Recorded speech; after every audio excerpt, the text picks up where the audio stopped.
সায়রা বেশ কিছুক্ষণ অবাক চোখে শাওনের দিকে তাকিয়ে রইল। সে বলল, ১ ডজন। আর শাওন উত্তর দিল, ডিম? এই ডজনের সাথে ডিমের সম্পর্ক কি? সেটা সায়রার সহজ সরল মাথায় কিছুতেই ঢুকলো না। সে আবার একটু আমতা আমতা করে জিজ্ঞেস করলো, কেন? আপনি কি ডিম পছন্দ করেন না? শাওন সায়রার দিকে না তাকিয়ে গম্ভীর মুখে উত্তর দিল, না, ডিম আমার একদম সহ্য হয় না। সায়রা অমনি এক রহস্যময় হাসি দিয়ে বলল, ওহ, বুঝেছি। তার মানে আপনি ডিম তার মানে আপনি ডিম, আন্ডা এ জাতীয় নামের কোনো মেয়ের প্রেমে পড়েছিলেন। পড়ে সে আপনাকে ছ্যাঁকা দিয়ে চলে গেছে, তাই তো? সত্যি করে বলুন তো। সায়রার এমন উদ্ভট থিওরি শুনে শাওন এবার নাক মুখ কুঁচকে তাকালো। বিরক্ত হয়ে বলল, আমি কখনো কারোর সাথে প্রেম করিনি, ওকে? সায়রা সাথে সাথে মুখ ভেঙচি দিয়ে বলে উঠল, ওরে বাবা, তার মানে আপনি ভীষণ এক রসকসহীন মানুষ। যদিও আমি কখনো প্রেম করিনি। শাওন মনে মনে দীর্ঘশ্বাস ফেলে ভাবল, আল্লাহ বাঁচিয়েছে যে এই মেয়ে কারোর সাথে প্রেম করেনি। তা না হলে সেই বেচারা প্রেমিককে নির্ঘাত এখন পাবনা মেন্টাল হসপিটালে চিকিৎসা নিতে হতো। শাওন এবার সায়রার দিকে তাকিয়ে খানিকটা অবাক আর বকা বকা মুখে প্রশ্ন করলো, আচ্ছা, আপনি যে সারাক্ষণ এরকম ফালতু প্যাচাল পারেন, আপনার মুখ কি একবারের জন্য ব্যথাও করে না? সায়রার বেশ উৎফুল্ল হয়ে বলল, ও মা, মুখ ব্যথা করবে কেন? আর কথা বললে যে কত উপকার হয় সেটা আপনি জানেন না। শুনুন, কথা না বললে লোকে বলবে মেয়েটা অহংকারী। আর ভাষা তো হলো মনের ভাব প্রকাশের সহজ উপায়। আপনিই বলুন, আল্লাহ আমাদের মুখ দিয়েছেন কেন? অবশ্যই কথা বলার জন্য। শাওন যেন আকাশ থেকে পড়ল। এই মেয়ে তো একবার কথার রেলগাড়ি ছুটিয়ে দিলে থামার নামগন্ধও নেয় না। সে কোনো মতে সায়রাকে থামিয়ে দিয়ে বলল, আপনার নামটা জানো কি? ঠিক মনে পড়ছে না, ভুলে গেছি। সায়রা অমনি গালে হাত দিয়ে এক আকাশ বিস্ময় নিয়ে চেঁচিয়ে উঠল, ও গো আল্লাহ, এই লোকের দেখি স্মৃতিশক্তিরও সমস্যা আছে। তবে কোনো চিন্তা করবেন না, বিয়ের পর আপনার মাথাটা শক্ত কোনো গাছের সাথে একটা কোষে ধাক্কা খাইয়ে দিব, সব ঠিক হয়ে যাবে। শাওন নিজের কানকে বিশ্বাস করতে পারল না। সে চোখ কপালে তুলে বলল, গাছের সাথে মাথা ধাক্কা মানে? কি আবোল তাবোল বলছেন আপনি? আপনার নিজের মাথা কি ঠিক আছে? তো সারা মহাপণ্ডিতের মতো বুঝিয়ে বলল, আরে, আপনি জানেন না, বাংলা সিনেমাতে তো এমনই দেখায়, স্মৃতিশক্তি হারিয়ে গেলে বা কিছু ভুলে গেলে কপালে একটা জোরের চোট লাগলেই সব আবার হুড়মুড় করে মনে পড়ে যায়। স্যারের কথা শুনে শাওন একটা দীর্ঘশ্বাস ছাড়ল, যাকে বলে একেবারে ছেড়ে দে মা, কেঁদে বাঁচি দশা। সে আর এক মুহূর্ত সেখানে দাঁড়িয়ে থাকার সাহস পেল না। নিচে নামার জন্য পা বাড়াতেই সায়রা পেছন থেকে ডাকলো, কি হলো? আমায় বিয়ে করবেন তো? শাওন কোনো উত্তর দিল না। সে লম্বা লম্বা পা ফেলে প্রায় দৌড়ে নিচে নেমে গেল। সায়রা কি আর করে, সেও ছুটল শাওনের পেছনে পেছনে। শাওন নিচে ড্রয়িং রুমে গিয়ে ধপ করে সোফায় বসে পড়ল, যেন বড় কোনো বিপদ থেকে বেঁচে ফিরেছে। শাওনের বোন শুভা মুখ কুঁচকে ভাইয়ের কানে কানে ফিসফিস করে বলল, ভাইয়া, এই বিয়ে একদম করো না, সারা জীবন তোমাকে ওই হলুদ আর লবণের শরবত খেয়েই টিকে থাকতে হবে। ওপাশে পাত্রের মা রেহেনা বেগমও সায় সায় দিয়ে বললেন, শাওন, না করে দে বাবা, মেয়েটা নির্ঘাত পাগল, আমাদের সাথে থাকলে আমাদেরও পাগল বানিয়ে ছাড়বে। ঠিক সেই মুহূর্তে সায়রার বাবা হামিদুল শেখ গলা পরিষ্কার করে কিছুটা জড়তা নিয়ে জিজ্ঞেস করলেন, শাওন বাবা, তোমার কি আমার মেয়েকে পছন্দ হয়েছে? পুরো ড্রয়িং রুম তখন পিন পতন নীরবতা। শাওন কিছুক্ষণ মাথা নিচু করে রইল, তারপর ধীর গলায় বলল, হ্যাঁ, পছন্দ হয়েছে, তবে বিয়ে কবে হবে সেটা না হয় পরে জানাবো। আগে সায়রাকে আরও একটু ভালো করে চিনে নিতে চাই। শাওনের মুখে হ্যাঁ শুনে উপস্থিত সবাই যেন আকাশ থেকে পড়ল। হামিদুল শেখ আনন্দে গদগদ হয়ে হেসে বললেন, সমস্যা নেই বাবা, তুমি যতটা খুশি সময় নাও, আমরা কোনো তাড়াহুড়ো করব না। তবে শাওনের পরিবারের লোকজন তার দিকে এমনভাবে রাগে চোখে তাকালো যে সুযোগ পেলে তারা ওখানে শাওনকে জ্যান্ত পুঁতে ফেলবে। তো তাদের চাউনি পরিষ্কার করেই করছিল না, বলছিল এই বিয়েতে একেবারেই রাজি নয় তারা। সায়রা তো নিজের কানকে বিশ্বাসই করতে পারল না। সে চোখ বড় বড় করে বিস্ময় নিয়ে শাওনের দিকে তাকিয়ে রইল। সে স্বপ্নেও ভাবেনি যে তার এই 1 ডজন পূর্ণ করার আবদার শাওন সত্যিই মেনে নেবে।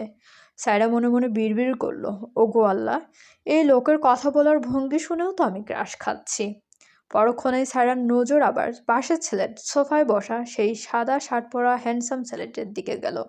সে মনে মনে এক দীর্ঘশ্বাস ফেলে বড় আক্ষেপের সাথে নিজেকেই বলল, আহারে, আপনি ছিলেন আমার দয়াল ক্রাশ, কিন্তু আপনার ভাই হয়ে গেল আমার লয়াল ক্রাশ। কষ্ট পাবেন না, আপনি তো এখন থেকে আমার হবু দেবর। পাত্রপক্ষ বিদায় নিয়েছে। যাওয়ার সময় সায়রার হাতে গুনে গুনে 2,000 টাকা দিয়ে গেছে তারা। সারা এখন সোফায় পা তুলে আয়েশ করে বসে টাকাগুলো ঘুরিয়ে ফিরিয়ে দেখছে। তার কপালে চিন্তার ভাঁজ। হামিদুল শেখ আর সুমি বেগম মেয়ের দিকে এমনভাবে তাকিয়ে আছেন যেন তারা সায়রাকে কাঁচা চিবিয়ে খাবেন।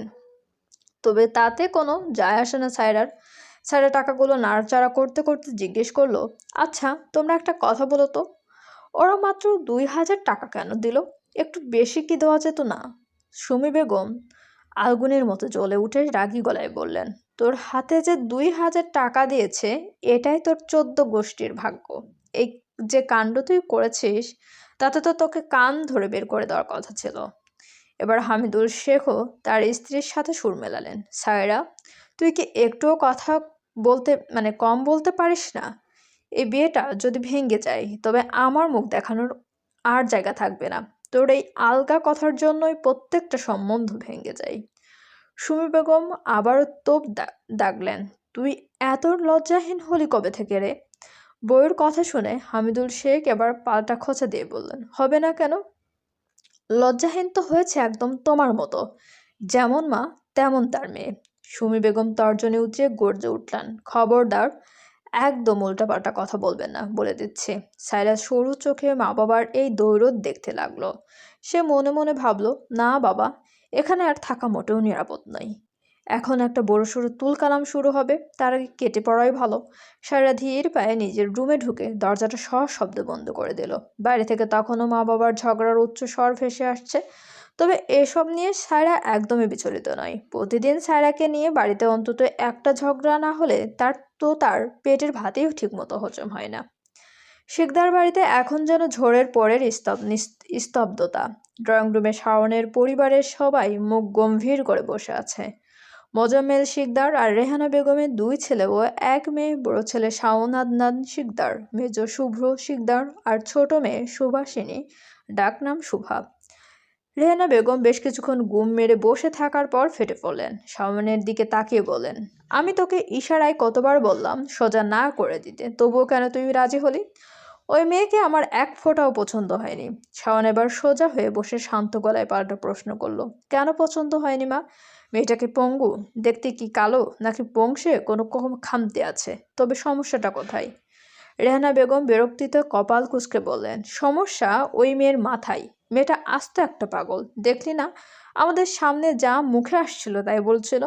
শাওন এবার একটু দীর্ঘ কণ্ঠে বলল, না আম্মু, তোমরা ওকে পাগল বলতে পারো না। হ্যাঁ মানছি মেয়েটা একটু বেশি কথা বলে, মনে যা আসে তাই অকপটে বলে ফেলে, কিন্তু তাই বলে তাকে পাগল বলা একদম ঠিক না। পাশ থেকে শাওনের ভাই শুভ্র এবার ফোড়ন কাটলো, আম্মু, ভাইয়া কিন্তু ঠিকই বলেছে, মেয়েটা এমনিতে সব দিক থেকেই বেশ সুন্দরী, আমার কাছে তো বেশ ভালোই লেগেছে। রেহানা বেগম রাগে গজ গজ করতে করতে সোফা থেকে উঠে দাঁড়ালেন। যাওয়ার আগে বলে গেলেন, তোদের যা মনে চাই কর, আমি আর এই নিয়ে একটা কথাও বলবো না। মা চলে যাওয়ার পর বোন সুভা সুযোগ বুঝে বলল, ভাইয়া তুমি বরং সায়রার সাথে একদিন কোথাও ঘুরতে যাও, তাহলেই বুঝতে পারবে মেয়েটা আসলে কেমন। শুভ্র উৎসুক হয়ে জিজ্ঞেস করলো, আচ্ছা ভাইয়া, ছাদে তোমাকে ও কি কি বলেছিল বলো তো? শাওন কোনো উত্তর না দিয়ে উঠে দাঁড়ালো। যাওয়ার আগে শুধু বলে গেল, থাক, তোদের আর সেসব শুনে কাজ নেই। যা সব বলেছে শুনলে তোরা নিজেরাও পাগল হয়ে যেতে পারিস। রাত তখন গভীর, চারপাশ নিস্তব্ধ, সবাই হয়তো ঘুমের রাজ্যে বিভোর, কিন্তু সায়রার চোখে ঘুম নেই। সে বিছানায় বসে বাবার মোবাইল থেকে চুরি করে আনা শাওনের নম্বরটা দেখছে। খুব ইচ্ছে করছে কল দিতে, কিন্তু পরক্ষণে আবার কি ভেবে হাত গুটিয়ে নিচ্ছে।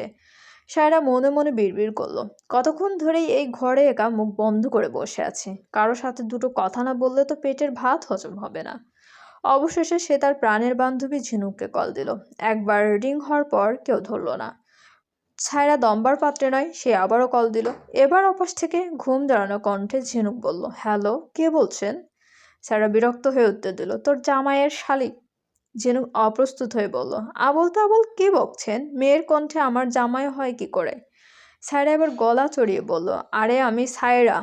ঝিনুক ঝাড়ি দিয়ে বলল, ও তুই এত রাতে কল দিছিস কেন? দেখছিস কটা বাজে, রাত 12টা পার হয়ে গেছে, আমার ঘুমটা কেন ভাঙলি? সায়রা তড়িঘড়ি করে বলল, রাখ তোর ঘুম, আগে বড় খবরটা শোন। আজকে আমাকে পাত্রপক্ষ পক্ষ দেখতে এসেছিল। স্যারের কথা শেষ হওয়ার আগে ঝিনুক টিপ্পনি কেটে বলল, হ্যাঁ আর বলতে হবে না, জানি ওরাও তোকে পাগল বলে বিদায় করে দিয়েছে, তাই তো? স্যারা গর্বে বুক ফুলিয়ে বলল, তুই একটা আস্ত ছাগল। ছেলে আমার ভীষণ পছন্দ করেছে, বুঝলি? ঝিনুকে হাসতে হাসতে বলল, তুই কি নেশা টেশা করেছিস নাকি রে ছায়রা? যা গিয়ে ঘুমাতো, তোর মতো মেয়েকে কোন মুরগি বিয়ে করবে শুনি? সায়রা এবার রেগে মেগে বলল, আমাকে অপমান করবি না বলে দিলাম। দেখে নিস, বিয়েটা হলে তোকেই সবার আগে দাওয়াত দেব। আচ্ছা বাবা, দেখা যাবে, এখন রাখতো, বলেই ঝিনুক কলটা কেটে দিল। না, ঝিনুকের সাথে কথা বলে সায়রার মন ভরল না। তার ভিতরে কথা বলার যে জ্বর এসেছে তা দমানো দরকার। শেষমেশ সব দ্বিধা ঝেড়ে ফেলে সে সাহস করে কল দিল বাবার ফোন থেকে আনা সেই বিশেষ নম্বরটাই, শাওনের নম্বরে। কল দেওয়ার কিছুক্ষণের মাঝে অফিস থেকে রিসিভ হলো। সায়রা নিজের কণ্ঠকে যতটা সম্ভব মধুমাখা আর মিষ্টি করে বলল, হ্যালো। ওপাশ থেকে উত্তর এলো, কে বলছেন? সায়রা এবার সুর আরো নরম আর করে লাজুক ভঙ্গিতে বলল, আজ যাকে আপনি পাত্রী হিসেবে দেখতে গেলেন আমি সেই মেয়েটি বলছি। ওপাশ থেকে কোনো উত্তর দেওয়ার সুযোগ না দিয়েই সায়রা মনের গহীন থেকে জমানো সব আবেগ ঢেলে দিয়ে বলল, বিশ্বাস করুন, আপনাকে প্রথম দেখেই আমার ভীষণ পছন্দ হয়েছে। প্রথম দেখাতেই আপনি আমার মন চুরি করে নিয়েছেন। সায়রা এই প্রেমাতুর কথা শুনে ওপাশ থেকে কেবল খসখসে কাশের শব্দ ভেসে এলো। তারপর অত্যন্ত গম্ভীর ও বয়স্ক এক কণ্ঠস্বর শোনা গেল, আস্তাগফিরুল্লাহ মিন জালিক, থামো মা, আমি শাওন নই, আমি শাওনের বাবা বলছি। সায়রা যেন আকাশ থেকে পড়ল। লজ্জায় আর আতঙ্কে তার নিজের হার্টবিট বন্ধ হওয়ার দশা। সে জিহ্বায় কামড় দিয়ে তাড়াহুড়ো করে বলে উঠল, নাউজুবিল্লাহ, তওবা তওবা, আস্তাগফিরুল্লাহ, মাফ করবেন শ্বশুর আব্বা, মারাত্মক ভুল হয়ে গেছে। এই এক নিঃশ্বাসে কথাগুলো বলেই সায়রা খট করে কলটা কেটে দিল। ফোনের স্ক্রিনের দিকে তাকিয়ে নিজের কপালে এক চড় বসালো সে। আর্তনাদ করে বলল, ওগো আল্লাহ, আবারও সেই মিস্টেক। এবার আর আমার কপালে বিয়ে জুটবে বলে মনে হয় না। চলবে। গল্পটি আপনাদের কেমন লাগছে অবশ্যই কমেন্ট করে জানতে ভুলবেন না এবং চ্যানেলটি সাবস্ক্রাইব করে আমাদের সঙ্গে থাকুন। অনেক ধন্যবাদ আমাদের চ্যানেলের সঙ্গে থাকার জন্য।